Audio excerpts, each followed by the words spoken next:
Our top story this midday, a recovery effort for a 10-year-old has ended this midday. Police tell us the Chesapeake boy went underwater around 60th Street yesterday afternoon, and he was not seen ever coming back to the surface.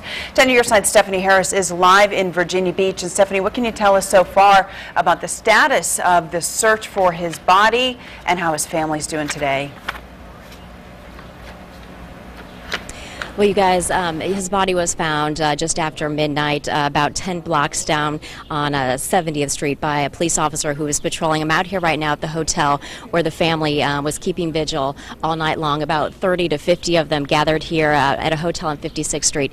And I'm joined now by David Brown. And David has been like a stepfather to this little boy, Lockie Copeland. Tell me how the family's doing. I mean, they coping. They real strong believers of God, so they staying strong. They know that he's in a better place, but he still didn't deserve it. His mother is inside, I know, and she hasn't been able to sleep. Tell me how she's doing. I mean, she's a mother. She lost her son, so you can imagine. It's unbearable. You can't, it's nothing, I mean, nothing words can do. And I just saw Lockie's little brother. He has a brother and a sister, the 6-year-old little brother who just now found out that your son. Yes, ma'am. And tell me how he's doing. I mean, he's strong, but he broke down. That was his first time breaking down, so it's gonna kick him. But he's strong. He's 6. How do you tell a 6-year-old that his brother's gone? It was hard.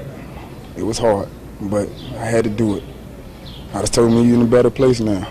You'll see him. You'll see him again. So don't worry. And we understand that they were all out on a sandbar, and then the tide came in when there was 5 of them, 5 children, all about the same age, 10, 11, 12. When they went to go back to shore, the tide had come in and it got much deeper. Is that right? Yeah, that's what I got. So yeah. And had they been swimming before? Well, they swim in pools and stuff like that, but I don't know about this beach thing. So they just weren't prepared for that kind of a situation. Want it all. Okay. And where do you go from here? I can't tell you. Not home. I don't know. It just hurts bad. Not seeing him there no more. I don't know what to do. And finally, I guess, what would you want folks to know about Lockie? I've heard so much about him, about his bright smile and his. Yeah, he's a fun person. He's funny. He does a little thing, but he's a funny guy. He's the live one in the house. Everybody love him, man. We're gonna miss him to death. He's fun, full of life. Full of life. Mr. Brown, thank you so much. I know it's a very hard time for you, and thank you so much for talking. For everything, the people that helped find him, the hotel, people that delivered us food. I appreciate everything everybody did. Thank God for them. Thank you so much. Thank y'all. All right, let us know if we can help you in any other way. I will. All right, thank you. Have a good one.